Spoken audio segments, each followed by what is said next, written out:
오늘 우리가 함께 나눌 말씀은 예레미야서 17장 12절에서 18절까지의 말씀입니다. 예레미야서 17장 12절에서 18절까지의 말씀, 구약 성경으로는 1078페이지 번호입니다. 다 찾으셨으면 눌러 성경 하겠습니다. 영화로우신 보좌여, 시작부터 높이 계시며 우리의 성소이시며 이스라엘의 소망이신 여호와여, 무릇 주를 버리는 자는 다 수치를 당할 것이라. 무릇 여호와를 떠나는 자는 흙의 기록이 되오리니 이는 생수의 근원이신 여호와를 버림이니이다. 여호와여, 주는 나의 찬송이시오. 나를 고치소서. 그리하시면 내가 낫겠나이다. 나를 구원하소서. 그리하시면 내가 구원을 얻으리이다. 보라, 그들이 내게 이르기를 여호와의 말씀이 어디 있느냐, 이제 임하게 할지어다 하나이다. 나는 목자의 직분에서 물러가지 아니하고 주를 따라 싸우며 재앙의 날도 내가 원하지 아니하였음을 주께서 하시는 바라. 내 입술에서 나온 것이 주의 목전에 있나이다. 주는 내게 두려움이 되지 마옵소서. 재앙의 날에 주는 나의 피난처시니이다. 나를 박해하는 자로 치욕을 당하게 하시고 나로 치욕을 당하게 마옵소서. 그들은 놀라게 하시고 나는 놀라게 하지 마시옵소서. 재앙의 날을 그들에게 임하게 하시며 배나 드는 멸망으로 그들을 멸하소서. 아멘. 네, 오늘 본문을 가지고 진실한 사명자의 자세라는 제목으로 함께 은혜를 나누려고 합니다. 오늘 본문은 예레미야서 2장부터 25장까지 구성된 12개의 단편 예언 중에 16장과 17장에 기록된 7번째 예언의 후반부입니다. 16장에서 하나님은 예레미야에게 3가지의 금지령을 내리심으로써 남유다를 향한 심판을 반드시 진행하시겠다라고 선언하셨습니다. 그리고 이 심판을 통해서 남유다를 완전히 회복시킬 것이며 최종적으로 온 세상에 하나님의 구원 계획을 이루실 것이다 라고 말씀하셨습니다.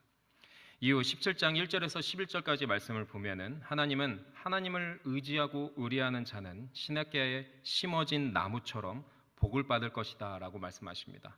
그러나 반대로 하나님을 버리고 떠난 자들에게는 사막의 딸기나무처럼 시들어져 죽는 저주를 받을 것이다 라고 말씀하십니다. 그리고 오늘 본문이 시작됩니다. 오늘 본문을 보면은 이 7번째 예언을 주신 하나님을 향해 예레미야의 신앙 고백과 간구하는 기도가 기록되어 있습니다. 과연 오늘 본문을 통하여서 주님이 우리에게 주시는 메시지가 무엇일까요? 함께 오늘 본문을 살펴봄으로써 예레미야의 신앙 고백과 기도를 통하여 주님이 주시는 메시지를 깨닫고 은혜 받는 시간이 되길 간절히 소망합니다.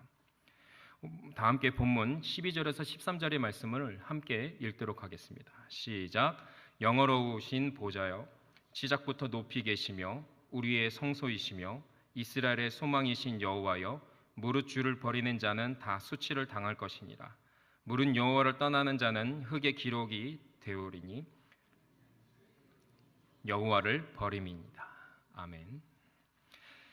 예레미야는 하나님을 향해 영어로우신 보좌여, 시작부터 높이 계시며 우리의 성소이시다라고 고백을 하고 있습니다. 이는 하나님의 영광과 그 임재를 이스라엘 성소에, 즉 남유다 백성 중에 두셨다라는 뜻입니다. 또한 13절 상반절을 보면은 예레미야는 여호와 하나님을 이스라엘의 소망이다라고 고백하고 있습니다. 여기서 소망이라는 단어는 기다림의 뜻이 내포되어 있는 소망입니다. 즉 하나님께서 자기 백성을 구원하기 위해서 반드시 역사하신다는 것을 믿고 인내하며 기다릴 수 있는 소망을 주셨다라는 뜻입니다. 그래서 예레미야는 이 인내의 소망을 주신 하나님을 버리고 떠나면 수치가 임할 것이다 라고 합니다. 이는 바벨론 포로로 잡혀간다는 뜻입니다. 또한 그 이름이 흙에 기록될 것이다 라고 합니다. 이는 그 이름이 생명책에서 지워져서 허망한 인생이 된다라는 뜻입니다. 예레미야가 이런 신앙 고백을 하는 이유가 무엇일까요? 그 당시 예레미야는 하나님의 심판 메시지를 전하다가 믿음의 한계를 만나게 되었습니다.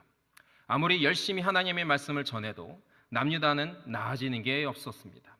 오히려 동족들에게 매국노 취급을 당하며 온갖 핍박이 점점 더 심해졌습니다. 그러자 예레미야는 다음과 같은 고백을 했었습니다. 예레미야서 15장 18절의 말씀 함께 읽도록 하겠습니다. 시작. 나의 고통이 계속하며 상처가 중하여 낫지 아니함은 어찌 됨이니까. 주께서는 내게 대하여 물이 말라서 속이는 시내 같으시리이까. 아멘. 예레미야는 여호와 하나님이 물이 말라서 속이는 시내와 같다라고 고백하고 있습니다. 이는 더 이상 하나님을 믿지 못하겠다, 순종하지 못하겠다라는 뜻입니다. 지금 겪고 있는 믿음의 한계를 극복하지 못해서 하나님께 불신과 원망을 쏟아내고 있는 것입니다. 이에 대해 하나님은 7번째 예언을 통해서 예레미야에게 응답해 주십니다. 남유다를 향한 당신의 구원 계획을 보다 더 자세하게 설명해 주심으로써 하나님이 주신 사명을 제대로 감당하기 위해서는 인내하며 기다리는 소망이 필요하다라는 것을 알려주셨습니다. 그리고 오직 여호와 하나님을 의지하고 의뢰하는 자만이 이 인내의 소망을 공급받을 수 있다라는 것도 깨닫게 해주셨습니다. 그래서 예레미야는 이스라엘의 소망 되신 여호와를 고백하며 다시 하나님께로 돌이켰습니다. 지금까지 가졌던 원망과 불신을 모두 다 버리고 다시 하나님만을 의지하며 나가겠다라고 회개하며 믿음의 결단을 했던 것입니다. 이렇게 회개한 예레미야는 다음과 같이 하나님께 기도했습니다. 본문 14절에서 16절의 말씀 함께 읽도록 하겠습니다. 시작. 여호와여, 주는 나의 찬송이오니 나를 고치소서. 그리하시면 내가 낫겠나이다. 나를 구원하소서. 그리하시면 내가 구원을 얻으리이다. 보라, 그들이 내게 이르기를 여호와의 말씀이 어디 있느냐, 이제 임하게 할지어다 하나이다. 나는 목자의 직분에서 물러가지 아니하고 주를 따라 싸우며 재앙의 날도 내가 원하지 아니하였음을 주께서 아시는 바라. 내 입술에서 나온 것이 주의 목전에 있나이다. 아멘. 예레미야는 하나님께 자신을 고쳐달라고 간구하고 있습니다. 여기서 고치소서라는 단어는 병으로부터 치료해달라는 그 이상의 의미가 있습니다. 바로 사람의 내면을 완전하게 만들다, 온전케 하다라는 뜻을 갖고 있습니다. 즉 예레미야는 하나님께 자신의 내면을 완전하게 고쳐달라라고 지금 간구하고 있습니다. 예레미야가 이렇게 기도하는 이유가 무엇입니까?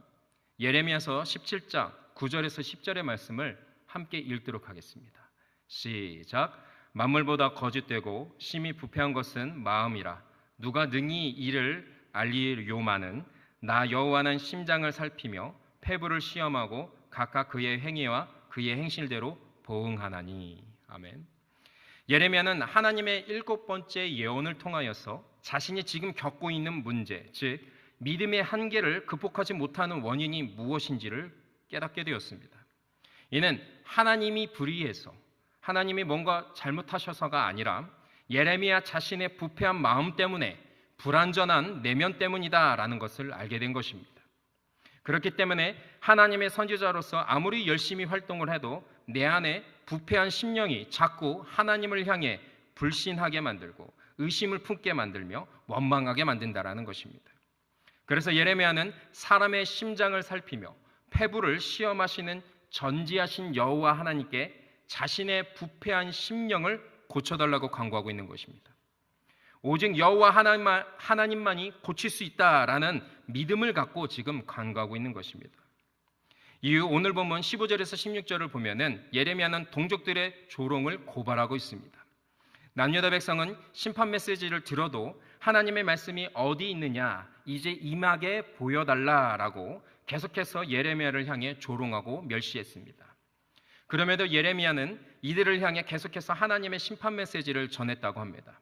그 이유는 하나님께서 원하셨기 때문이죠. 하나님이 저 완악한 백성을 구원의 길로 이끌기 위해서 최후의 방편으로 예레미야 자신을 목자로 세우셨다라는 것을 알고 있었습니다.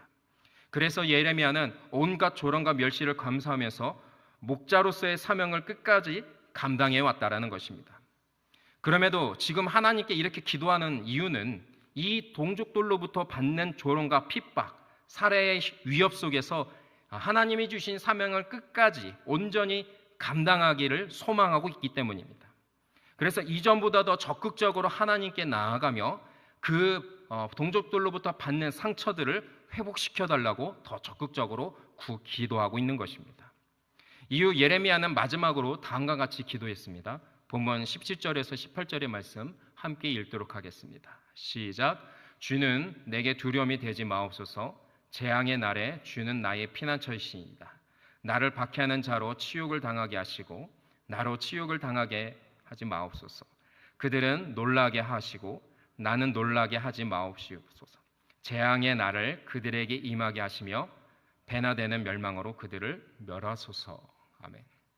예레미야는 재앙의 날에, 즉 하나님의 심판이 이르는 그 날에 두려움을 제거해 달라고 간구합니다.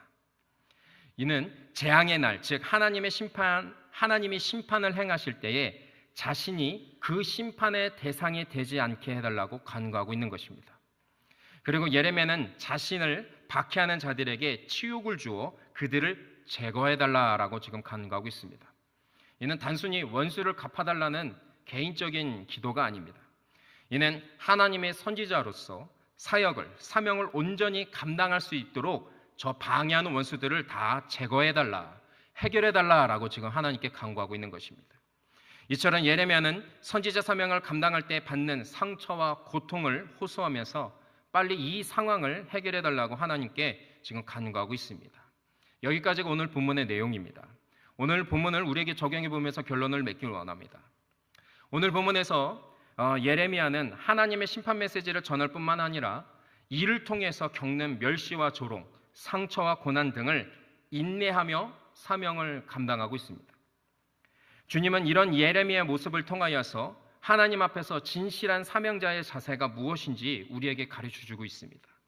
그것은 하나님의 선하신 뜻을 전하고 순종할 뿐만 아니라 그 뜻이 이루어질 때까지 인내하며 기다리는 소망을 갖춰야 한다는 것입니다.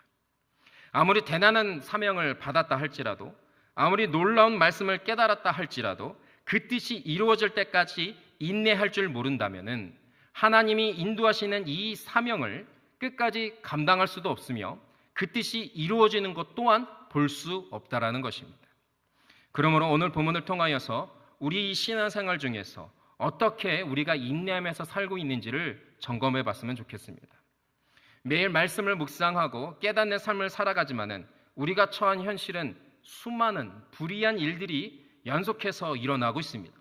그렇기 때문에 우리는 그 일들을 참아내야 하고 인내해야 할 때가 너무나 많습니다.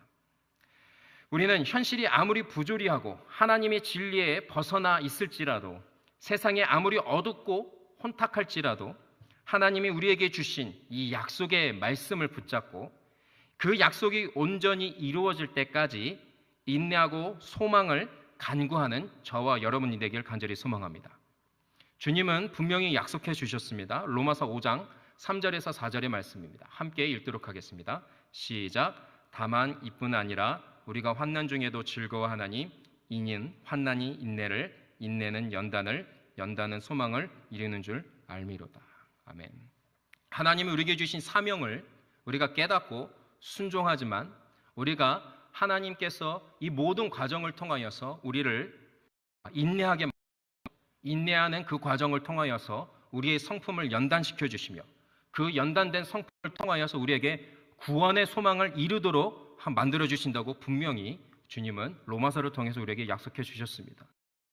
주신 이 약속의 말씀을 오늘 하루 꼭 붙잡고 살아감으로써 우리의 눈앞에 펼쳐진 불의한 현실과 그리고 너무나 혼탁하고 진리가 없어진 이 세상, 믿음을 잃어가고 있는 이 세대를 향해서 우리가 좌절하고 원망하고 불신하고 끝나는 것이 아니라 하나님, 주님, 이 시대 속에서, 이 세대 속에서 우리가 믿음을 지키며 주님의 뜻이 이루어질 때까지 우리가 인내하며 소망을 품고 끝까지 이 믿음의 길을 걸어가게 하도록 우리가 함께 성령님의 은혜를 구하며 그리고 복음의 능력을 의지하면서 살아가는 저와 여러분이 되기를 예수님의 이름으로 간절히 기도합니다.